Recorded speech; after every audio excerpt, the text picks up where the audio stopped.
Hello, everyone. Welcome to Cocktail Hour's 111th episode. I'm Andy, And I'm Rev.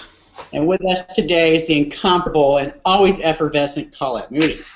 Hello. Well, sir. How many olives you got in there? I got two, the two Oh, big all queen right. olives. Aren't they awesome? Look at that. Nice. All right, then. Oh, no. Did we lose anybody? Hopefully not. I don't think so. Okay. All right. Andy's So picture's stuck. I know we got business to get to, but since we're talking about drinks, and we don't talk about drinks much anymore on Cocktail Hour, what's everybody drinking? Go ahead, Colette. Oh, hang on. What did I say this is called? Between the Sheets? Mm-hmm. And that is an ounce of brandy, an ounce of rum, an ounce of Cointreau, and or triple sec, and a dash of lemon juice. But let me just say, it really needs more than a dash, because sweet baby Jesus is really strong, like All could right. kill paint strong. I'm going to try it now. You should. You should try it. You should try everything once. All right. So this is what it looks like. So And you use- use dark rum? I did use the dark rum because I Yeah, it wanted looks to. dark. Yeah, I wanted to do what you did because you're my boozy idol. That's I mean, true. I like it, but it's super strong. And I guess that's how you have one and then you end up between the sheets. Yeah. No, it's still burning on the way down, so it's not bad. It's Yeah. not as bad. I told my kid as I was mixing, he was like, "What are you doing?" I said, "Making a drink that's going to end up down the sink in a few minutes." So but no, So you had high expectations. dark alcohol is not my thing. Well, but this isn't you know. bad. Too much dark liquor can make mysterious things happen. Like suddenly your Yeah. pants are gone, all kinds of crazy things. I mean, it's very mysterious. That might work in Cheri's favor, though, pants being gone. With what? Oh, it might. Yeah. Mine, yeah. I'm I'm having a gin martini with a little vermouth, and I'm using the Bulldog gin. And I actually really like this. Quite tasty. So you really like the Bulldog gin, or you like it in a martini, or both? Both, thank you. And how Because- much vermouth are you using? Because that seems to be like the age-old question, right? How much vermouth do you use? Well, normally what I do is I put the vermouth in the martini glass and swirl it around and dump it in the sink. Uh-huh. But I knew I was making enough in my little shaker for hopefully a couple of martinis, so I put in like a half shot. Yeah. So there you go. All right. But this also makes a really good gin and tonic. So it's not just a one-trick pony for martinis. Mm-hmm. All right then. If I slur my words later or make no absolute sense whatsoever, I'm blaming it on the gin. Okay, yeah, because you're making sense at this point. Yeah, I think I just can't get into martinis, and maybe part of it is, well, A, gin is not my favorite liquor, and B, olives are just gross. I just They're can't. so good. No, I cannot. I cannot. Your hatred of raisins always comes to the forefront of my mind when I make anything with raisins. 'Cause I actually like them in a mix. And I made baked olives last week. And I had to put, I don't know, a third of a cup of raisins, and I just Hold on. I'm like, oh my God! Hold on. I believe you just said you made baked olives. You did. And you made baked olives with raisins? Baked apple. I said apples, goddamn. I can still feel my little... You did not. You said olives. Because I was horrified, and I almost became apoplectic that you took two, abominations of food and combined them into one sort of baked abortion. Excuse me, pardon me. It was baked apples, thank you. Okay. Yeah. Well, Slow down on that cocktail. Jesus. My gin is good. Shut up. It's good. All right, folks, so this may be a fast show. this may only be a cocktail half hour instead of a cocktail hour. You know me, I'm all about extremes. All right. So we're done talking about cocktails. We are. So we do have a winner for last show's prize, and it was Susan Maher was giving away either an ebook copy or a paperback of her new book, Summer of Love, and the winner is CW. So CW, I will be sending Susan your email address, and she will be in touch on getting that sent out to you. Awesome. Thank you very much. I want to thank all of the commenters from last show and all of you folks that joined in to make that extra fun. So that's it. That's all I got. It's good Lord, slow down. You only put like that much in it, for God's sake. Yeah, it's the olives taking up all the space. Exactly. See, Colette. There's hardly any liquid in there. All right, then. All right. I'm putting raisins here, just so you know. Bake them first. You got to bake them with the olives. You know, instead of pimentos in the olives, you put raisins in there instead, and then send them to Colette. She'll and then I will throw them away. They're all old, shriveled food. Good to go. The trash. Yeah, it's not right. Not right. Yeah. Okay, so we gathered all this amazing talent together to discuss. Shut up, Colette. To discuss Dashiell Hammett's book, The Thin Man, which came out in the 20s? Yep. No, I don't know. It's set in the early 30s. It's set in like Christmas time, 1932. Yeah. So it's just at the end of Prohibition, because that would be repealed once FDR took office, right? Yeah. The beginning of the next year. But I want to say that it came out like 34-ish. It was his last book. It was his last one? Yeah, it was his last novel, and I believe that it actually, in its initial release, was in Red Book magazine. Wow. Which is why it's so short. But didn't I see that there was like a return of the Thin Man? Well, okay. So this book came out, and it was really kind of a departure for him in that it's actually kind of comical. Dashiell Hammett's other works don't have sort of any lightness to them at all. And it kind of took off, and then they cast the Thin Man movie with William Powell and Myrna Loy, and they're awesome together. Mm-hmm. And the movie had multiple sequels. There was Return of the Thin Man, After the Thin Man, The Thin Man. I thought I saw a book that was. Well, it's possible, but I don't think it was written by Dashiell Hammett. No, I think it was. Well, there is he did a lot of short fiction. The novel, The Thin Man, according to this, was published January 8th, 1934. Okay.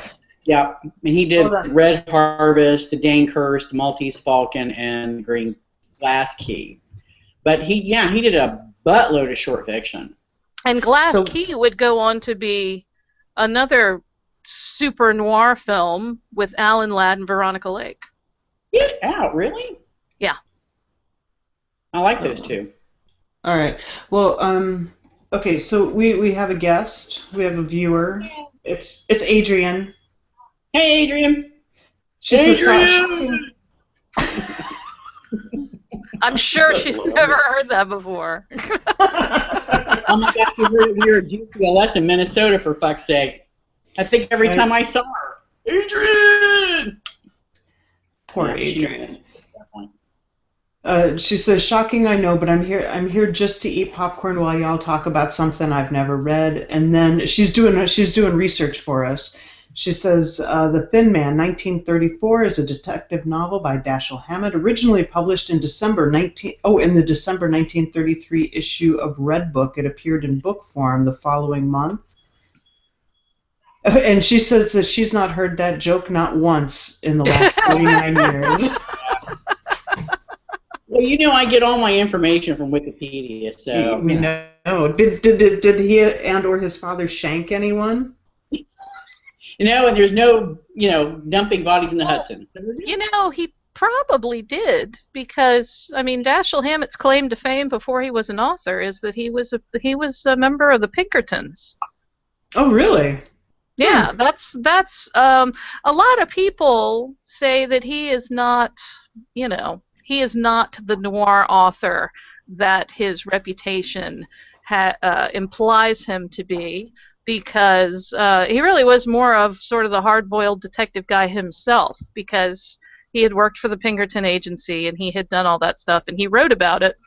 So even though his stories were kind of the first ones on the scene, and you could make a case that he sort of founded the genre of the sort of hard-drinking, hard-boiled private dick, that other authors like Raymond Chandler, who would come into it later, would be considered much, much better authors.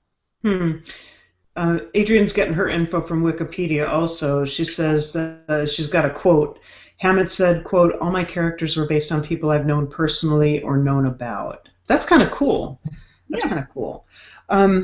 Okay, so I saw on some website that he was blackballed for being a communist.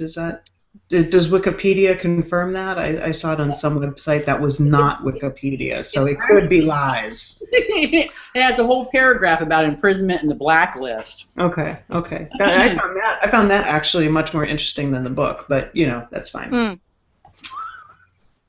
So okay, well, so should we talk about the book?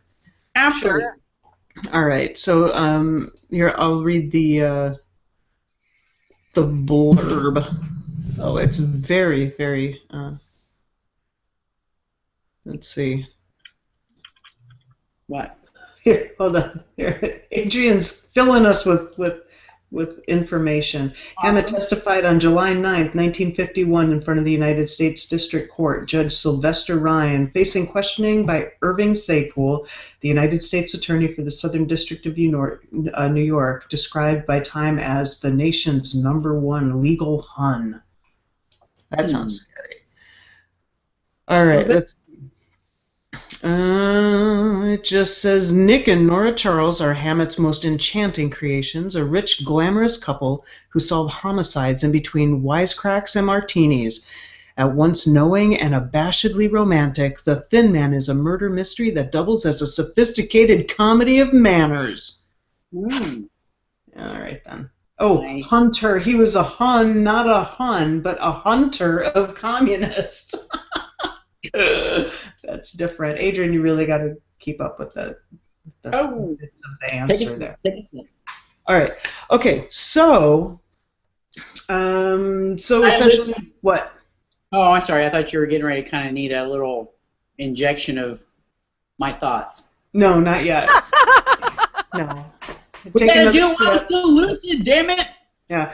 So essentially, what's happened is Nick and Nora Charles are visiting New York after moving and living in San Francisco for some time, and they kind of get caught up in this murder mystery, and drink a lot of alcohol and say a lot of really offensive things, and mostly just annoy me to no end. Okay. Really? So yes. Wow.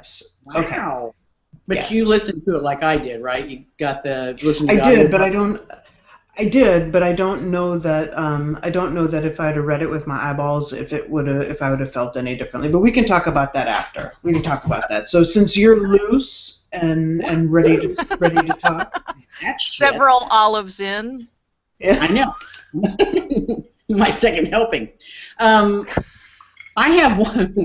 I've watched the Thin Man movie in the past, and I actually watch it after I listen to the audiobook, because honestly, the audiobook, I don't, maybe it's just the way my brain processes information, but I was having a really hard time keeping up, because it was like 96% dialogue. And they would have people pop in and pop out, and I'm like, who the fuck is that? So when I'm trying to remember who the hell somebody was, they were on like 2 scenes, you know what I mean? So I was having a really hard time with it. And then, oh my God, I got to this one part. Actually, there are 2 parts in the book I can remember, where the narrator, who did an excellent job, that guy was really, really good. He would say, and she said, and she said, and he said. It's like I was going out of my mind, seriously. It was driving me out of my mind. And I was... Oh, see, I thought it was even better because I thought the audio was better because it was like a play, like you said. So, you know, and like you said too, he did a really good job with the voices, and like everybody had a very distinct voice, and so because of that, I found it more engaging. Yeah. Well, for me, I found it more difficult on audio because the mystery genre is already renowned for tons and tons of characters, right? I mean, and so this particular novel is pretty short. It's really, I think, more of a novella. And they have to dump in all these characters because somebody's a killer, right? And you can't just have 4 people. This poor SOB that has to read and come up with a unique voice for all of those characters. And, oh my God, I can't tell you how irritating it was that he could not pronounce Macaulay. Oh, it's Macaulay. For Christ's sake, it's Macaulay. Why is that so hard? It was very Every single difficult. character said Macaulay because that dude doesn't know how to say it. And so every character said it wrong, and every time he said the name, it pissed me off. Wow. Wow, it's right. But yeah, I feel like if I had been reading it, I would have. I don't feel like I would have gotten so lost so frequently. I mean, there were points where I was like, wait, who said that? And I actually had to go back because I was just losing my spot because there were so many characters, and they all. I mean, to me, they all kind of had a similar voice. The women all had the women kind of had similar voices, and all of them except for Nora were shrill and super, super irritating. Well, because they were all terrible people. They were all terrible. I mean, people. Nora Charles was the only woman that I think Dashiell Hammett didn't hate. Honestly, I found all of the dudes also terrible despicable people. I didn't really care for Nick either. Really? Nope. Well, not really. Yeah, I have to admit that he was the least shitty of all the guys. But still, I mean, again, it's I think a lot of it too is the time frame, right, and the cultural atmosphere. But I don't know. I just didn't care for him. And Nora, I don't think had enough of an actual role other than, tell me what happened, Nick. And she was just really just kind of a support there to get him a drink. But good Lord, could they drink? She did do a lot of drink pouring. But I think for the era, it was actually surprising that she did as much as she did. Yeah, I'm sure you're right. In the 30s, I think it was surprising to even have a male detective protagonist who was married, because that was pretty unusual. But then to have them get along so well, and to have her actually participate in the sleuthing and be part of conversations where he says, well, who do you think did it? And I mean, that it was pretty unheard of, and I think that's part of the reason what inspired the film. Now, have you seen the film, Cheri? No, I was going to watch it after I got done reading the book, but that didn't work out so well for me since I just finished reading the book 20 minutes ago. Right. Now, William Powell is a much more appealing Nick Charles Yeah. than he is on paper. I have to. That's true. I And figured I would there's a probably lot like the more. film better. There's a lot more for Nora Charles to do in the film as well. And Yeah. Yeah. yeah, I think Well, I mean, I've seen the movie I will multiple say, times. go ahead. Maybe I shouldn't have. I don't know. Maybe I hadn't. Maybe we should not have picked a book where I've seen the movie many times and I own it. Maybe that was a mistake. Nah, I don't think so. Well, I will definitely, I will watch the movie because I still want to. I enjoyed the movie a I lot did- more than I did the book, honestly. Agreed. Because I I concur. even watched the movie after I read the book again. And I ordered it on Amazon, so I got that collection coming in, which I'm really Yeah, excited. that's what I have. The box set. Yep, I ordered it. Once we have like a little baby Charles, I'm a little less interested in watching because it's like, well, I mean, you don't want two drunks to have a baby. It takes some of the fun out of it, right? I mean, they are drunk like 24/7. So the notion, I mean, they can just barely cope with having that little dog. That's true. And they're drinking all the time. Somebody wakes up at 3 in the morning, before they go back to bed, they're pouring like a diluted drink. It's awesome. It's like they never stop drinking. The same thing in the He movie. wakes up and he says, "Can you get me something to cut the phlegm?" Yeah, like roll out of bed and have scotch. That was amazing. Yeah. Yeah. I felt And a then- lot better about my own drinking. There's Yeah. a couple of scenes in the movie where Nick will look at Nora and say, "Are you hungry?" Like it's like an anomaly. Like they only eat sporadically because they're too busy drinking, and Right. it's freaking awesome. I love the original Thin Man movie. Just love it. I think it's just Well, so I much fun. liked how this book started, that it started, the first scene is he is hanging out in a speakeasy waiting for his wife who is doing Christmas shopping. Mhm. And I like that they're in New York City because the last thing he wanted to do was spend time with her family over the holidays in San Francisco. Hmm. They have a great relationship. Mhm. You know, I really, that was probably the thing that I did enjoy the most. You know, I like Nora was my favorite female. He was definitely the most likable guy in the book, except for that one bartender, started with an S. Stocky, Snuffy. I don't know what his name was. It was the guy that he sent to prison. And or it was a restaurant maybe. He was pretty nice, but I forgot what I was gonna say. But Well, I don't know.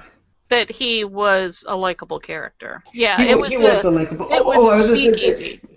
yeah. He and Nora had a great relationship, and you could, and that definitely did come through. Being very different from the rest of the relationships between husbands and wives or whatever.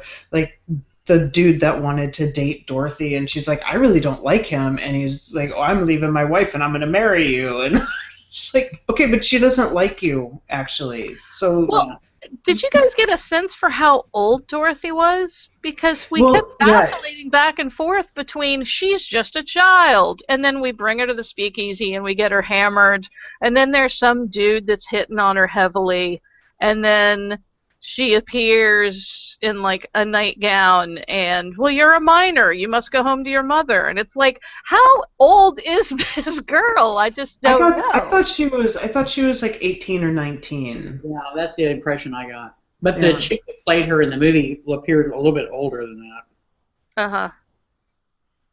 I don't know. I wanted to punch her in the face almost constantly. Yeah. Between her and her mother.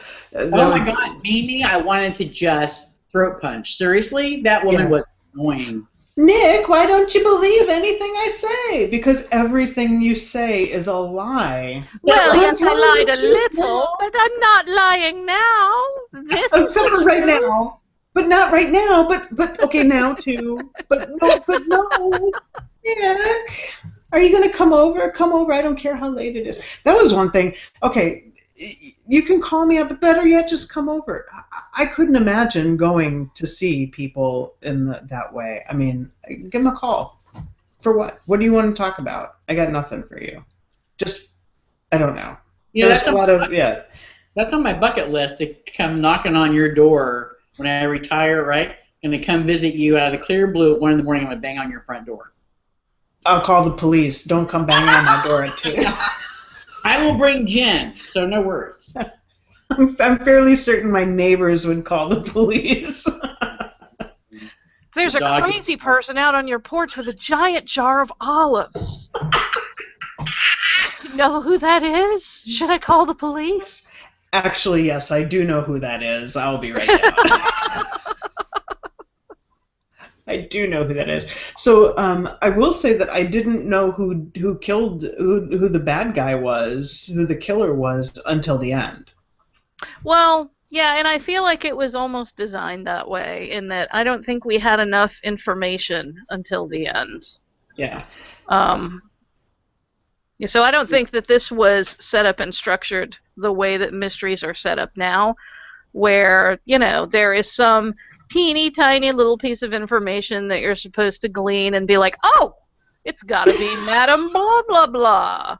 There was nothing like that at all. And I mean, everybody that we did that was pointed to still could have been. I mean, there were no real eliminations of anybody. I mean, not really. And of course, that is perpetuated because everybody is an asshole. Like, they're all just terrible people, to the point where Nora looks at Nick and says, all these people are terrible people. And he's like, she did. That was great. She's standing. That was one of my favorite scenes. She's there, right there in Mimi's house, and she's like, Nick, let's go. I don't like any of these people. Like, I'm with you, honey. Let's go, because these people suck. I feel dirty just listening to them. That was so good. I enjoyed that very much. There were some places when I laughed out loud. There was some good humor in it. There was also some not nearly as much as is in the movie.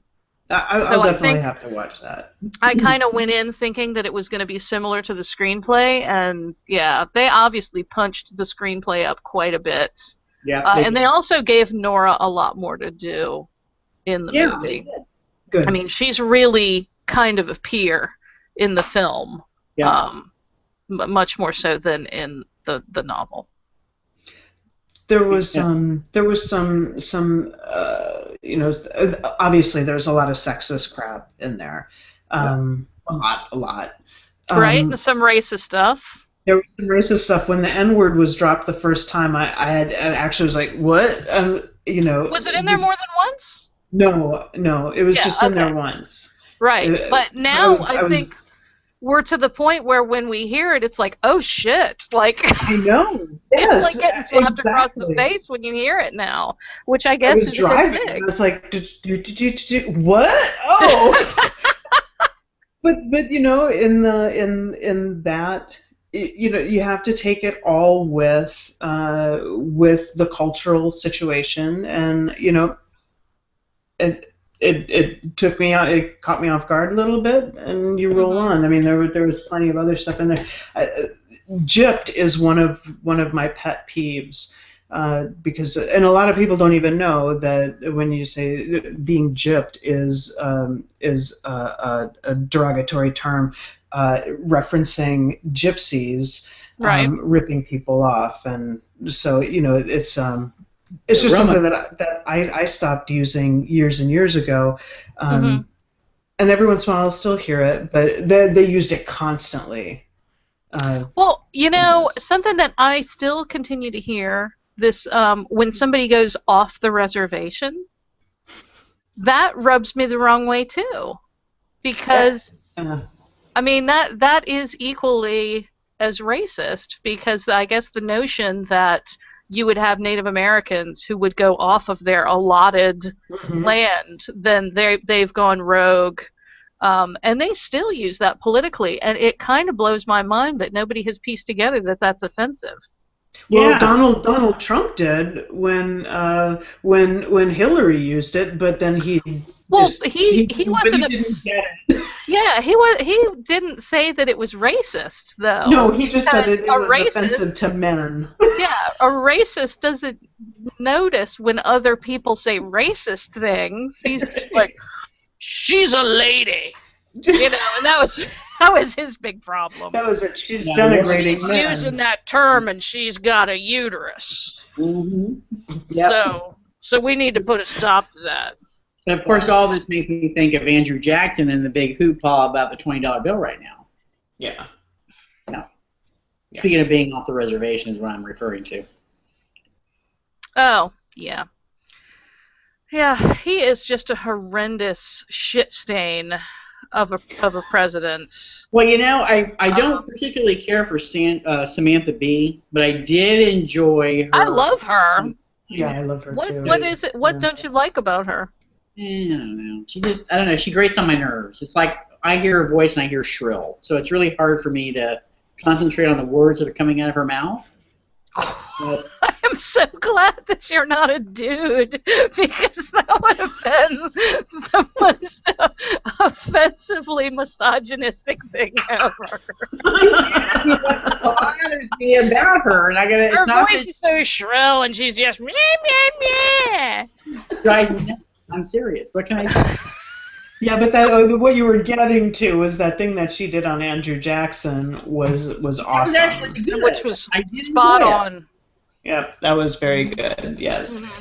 Well, all right. So we're halfway done with the show, and I don't know that we really have much else to say about. Well, let's talk about dialogue that we thought was good. Did you guys jot anything down? No. I did not jot anything down, but I did enjoy a lot of the words of the era and hearing that, and I like calling it when they were getting blasted. Are you tight? I like that. Good I like and that tight. a lot. Yeah. I jotted down when the guy who was chasing the teenager gets absolutely hammered, right, and passes out. So Nick takes him up to his apartment and deposits him with the long-suffering wife. Who's only with him for the money. And she opens the door and, like, rolls her eyes and says, "Bring it in here." Yeah, that was fantastic. And so he brings it in there, and then they have, like, a brief exchange, and she basically asks Nick what she should do about the fact that her husband is, quote, chasing everything that's hot and hollow.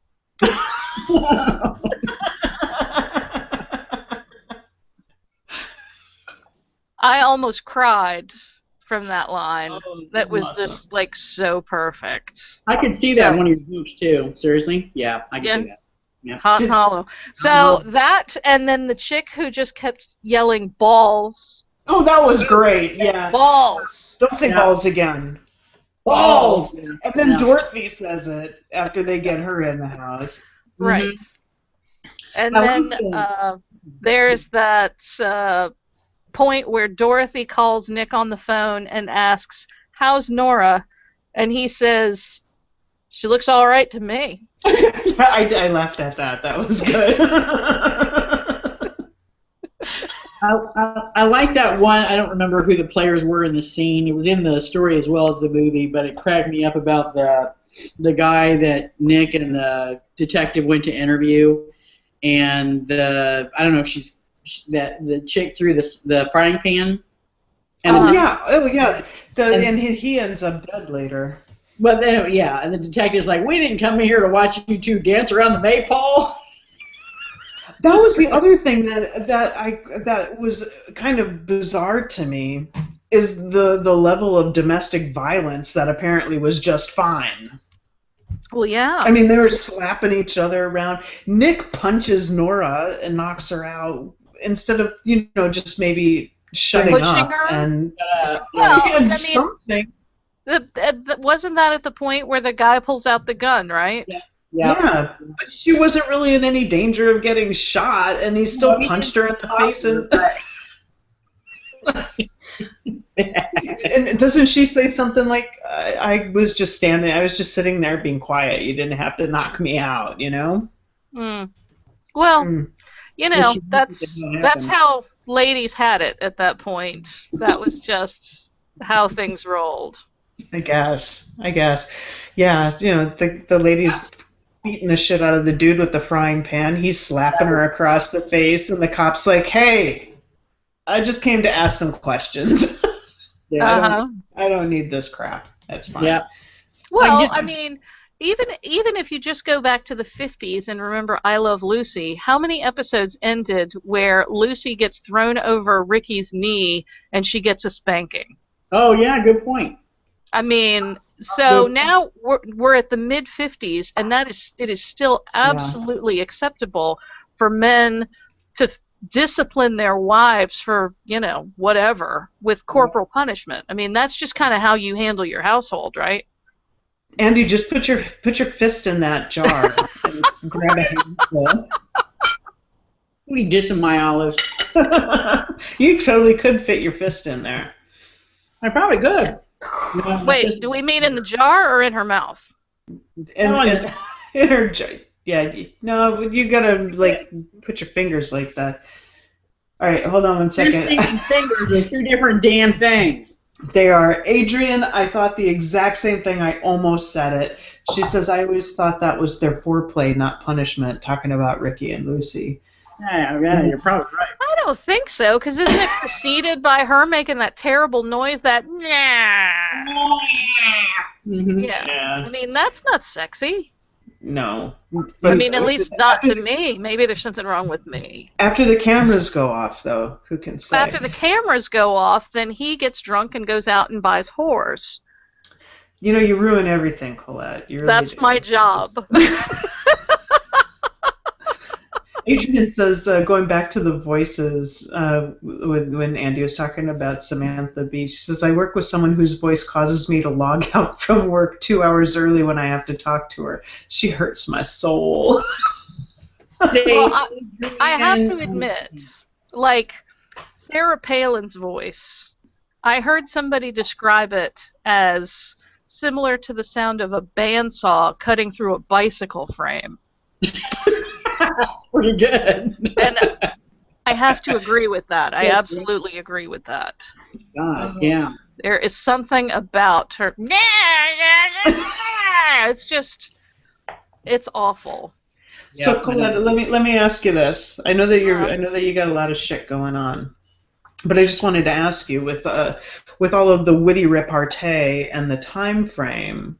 Did this make you think of doing any kind of sequel to Moxie or a short story or I don't know, anything at all? I don't know. I've always been kind of personally averse to sequels just because I don't know. I feel like it's been done. Yeah.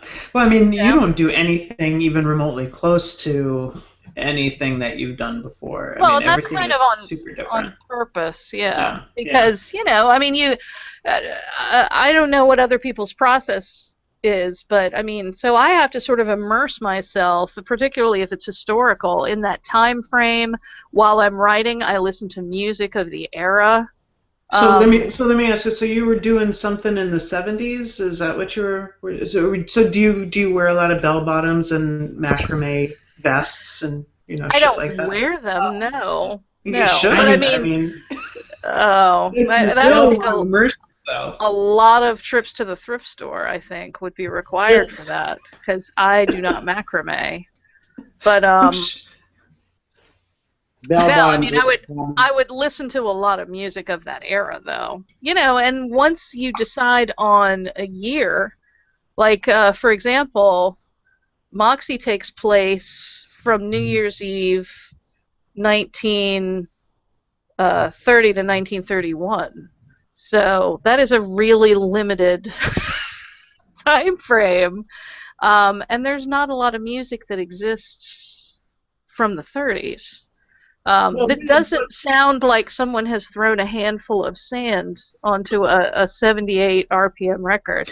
But I mean, I did manage to find a lot of music, and I listened to that constantly while I wrote it because it, it kind of immersed me in the era. So the notion that you would spend however many months, right, writing that and in it, and then you finish and you get to type the words "the end," and then people are like, "Don't you want to go back and do that over?" And then just kind of like, "No, not really. I would rather do something different." well, I Doesn't mean it would never happen, but that's just never been something that I've thought I should do that again. Well, after understanding your process, I can see why. Here, hold on. For Adrian's offering some help with your 70s research. So, says, I have plenty of macrame if you need some, Colette. My mom has a true aficionado. She isn't any longer, but only because she found doTERRA. What's that? What's doTERRA? What is that? I may be saying it wrong. I don't know. Well, wait. Adrian's typing. I'm certain of it. Well, have a sip of your drink. I've had quite a bit of this, and my cheeks are I finished mine, warm. and I'm kind of hammered, I have to say. Yeah, Are you hammered? It packs a wallop.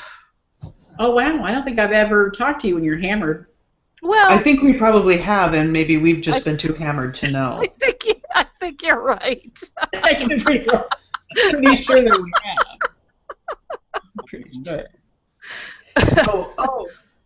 And Adrian says essential oils and stop knowing me so well. I'm sorry. I apologize. So, okay. So I think we're probably pretty much done talking about the Thin Man. I'm pretty sure that if we played the game, we would all pick Nora just from the fact that everybody else was horrible and despicable. They were all horrible shrews. They were. Yeah, So I would either not pick anyone at all, or we could all just go out with Nora and make her feel like she was the most special woman in the world after she made us all cocktails.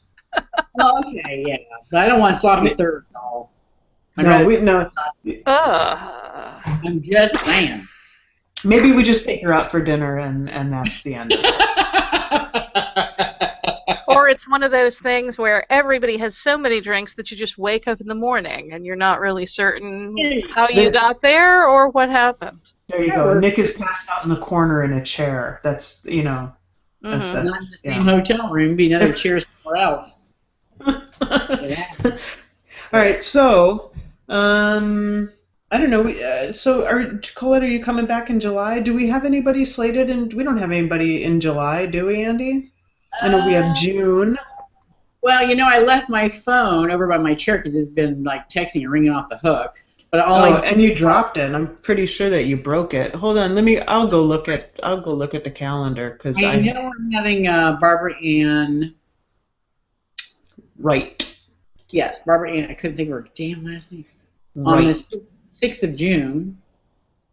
I don't think we have anything going on. Let me see. July. We have. I got nothing for any Saturday in July, so I'm assuming that that's not happening. So the 9th. Oh, I think the GCLS, which reminds me, Colette, you going to show up at GCLS this year since it's in Virginia, or actually like the southern D.C.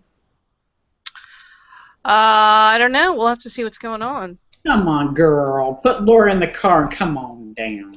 We're cornering up. When is that? When is GCLS? The Wednesday after July 4th, so 5th, 6th, 7th. Oh, okay. So are we going to skip, are we skipping July then? I think so. We're taking a month off.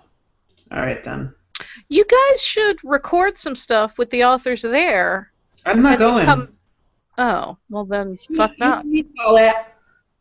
What did you just tell me to fuck off?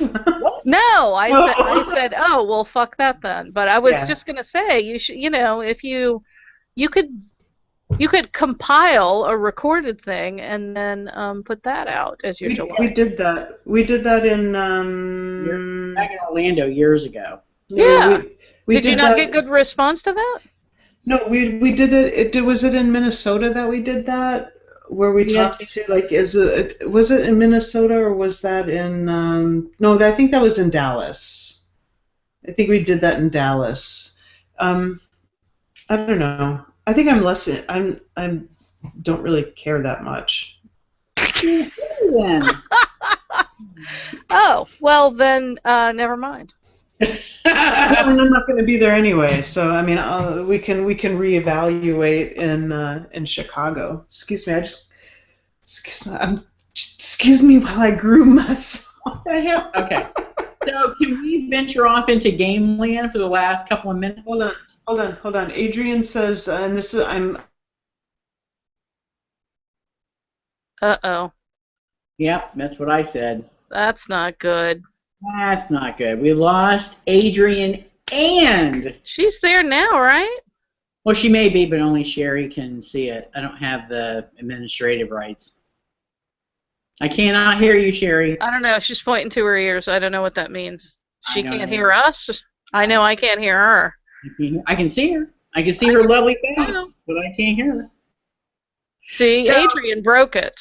The last thing she said was, Adrian says, and that was it. And she's gone again, and she's back. Oh my God! So did you upgrade to the Xbox One yet, Colette? No, because I find it kind of creepy that it can watch you while you sleep. It can only watch you. It can sneak into your kitchen and make sandwiches in the middle of the night. There's just something hinky about that. They changed it, honest to God. They did change it because people were freaked out. Well, yeah. Yeah, I mean, you can change it in the settings to pretty much do everything but wipe your ass. But you can also have it so that it only comes on when you sign in or not. So you might want to think about it. Can you hear me now? Oh, yeah. Yes. Hello. Hello. Okay, I don't know why I've been having problems. So anyway, Adrian, in response to Colette going to GCLS, she says, please, and then she says, I'll buy your drinks. Adrian, I don't know if you want to do that. Yeah, you might not want to, Adrian. I tell you what, Adrian and I can do the share the load thing that we did back in Dallas. Colette, if you and the Roman Slayer come to GCLS, between Adrian and I, you won't have to pay for your drinks. How's that? That is a very nice offer. Again, we'll just have to see what's going on. Because I don't know what's going on with work, and I don't know what's, Mm-hmm. We'll just see. I'm not saying no. Mm-hmm. Wow. That's the kind of shit my mother said. We'll see. And it always meant no. Oh, well, when your mother says it, yeah, we'll see means absolutely not. Please shut up about this because I'm done talking to you. You know what we should do, Colette, is while Andy's off at GCLS, if you decide not to go, you and I can do one. Oh, that's true. Absolutely. Yeah, we could do that. Yeah. Screw all you GCLS people, Colette and I'll just sit down and drink a lot of alcohol and talk about some horrible book. Yeah, you're right. Or a good book. We could pick a good book. Romance that I want to read. What? I said, make it some shitty romance that I want to read. I'm not reading any more goddamn romance unless I absolutely have to. With Colette, I want to read something about, murder and mayhem and horrible things happening to people. Well, I want to read that. Oh, well, you got plans. Sorry. Come on, Colette. I'll pay for your hotel room, goddammit. Wow. This isn't about money. So let's let's leave that alone. All right. So, all right. Colette's a recluse. She likes it that way. I what? You're a recluse. A hermit. He just likes to be mysterious chick. Oh, that's much better. That's a better way to say it. Than mentally ill. Then I don't think you have to be mentally ill to be agoraphobic. Afraid to leave the doorway without hyperventilating and crying. That is not you. Come on. I do that sometimes. I am not agoraphobic. Yeah, it totally depends on what's going on in work that day, right? It's like, oh shit, it's going to be more meetings. I think I'm just going to stand in the doorway and hyperventilate and cry. I think, for me, the thing with GCLS is I'm not interested in any of the panels. I'm not interested in really socializing with authors. And I don't know, I get to talk to the people I want to talk to on a regular basis. Dude, it's about like And it's a huge amount of money. It's a huge expense, and it's a huge amount of hassle to travel. For me personally, because of the dogs and the house and the kid and all of that, and it's just so expensive, especially in DC. It's crazy expensive. But I'll go to Chicago. I'm probably not going to Chicago. Are you fucking kidding me? Okay, here's the deal. If I go to Chicago, it's only because I'm going to see you first, and then we're driving there and drive back to your house. Yeah, we're gonna stay over. We'll stay over Saturday night probably in a hotel, but I don't know, maybe not. Right. I'll do that with your posse, but I'm not flying to Chicago. I think what the plan is actually, I think we're just gonna go there and pick up a bunch of people and come back here and have a big ass barbecue. I'm with that. Do you hear that, Colette?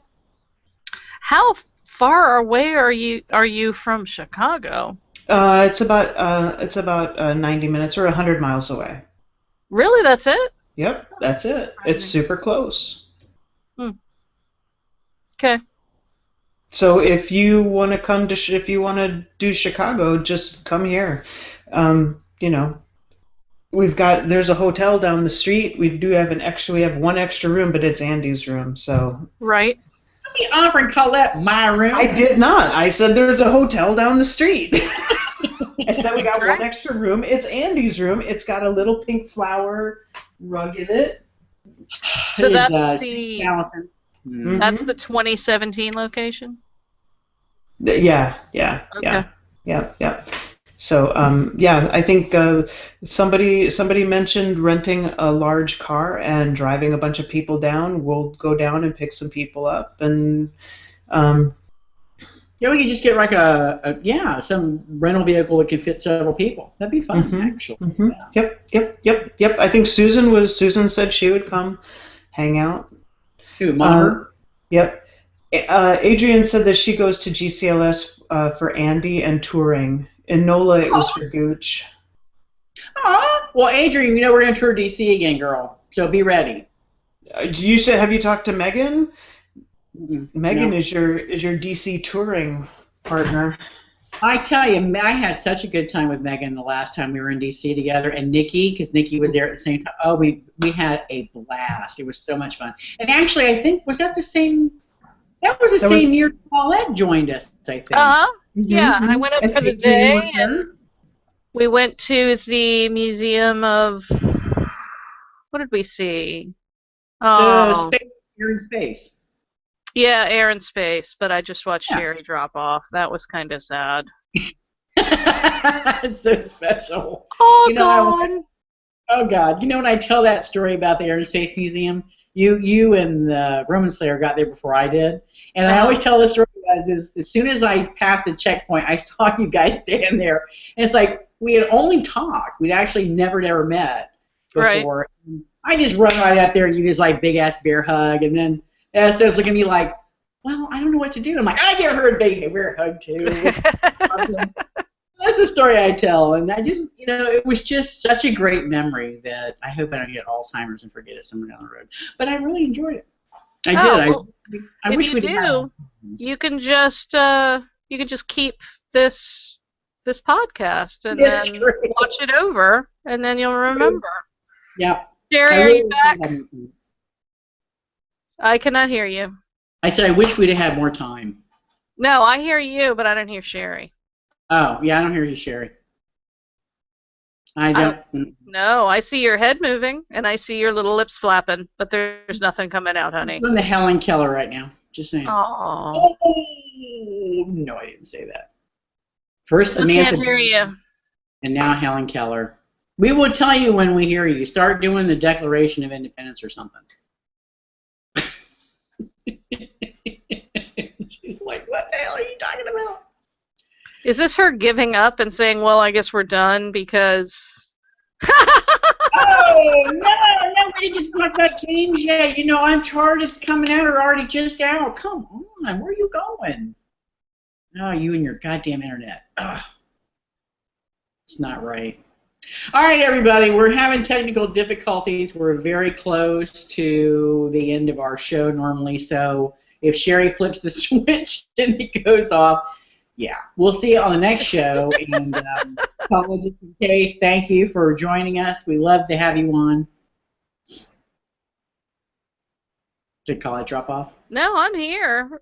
Oh, okay. But I'm just watching. Cheri's having epileptic Cheri is fit. continuing to talk, but nothing's coming out, and she just shook her fist, and now she's drinking more. So She's like, fuck it, we're drinking, fuck it. So, yeah. So, thank you all for watching, and we'll see you on the next show. All right, hit the button, Cheri. Bye!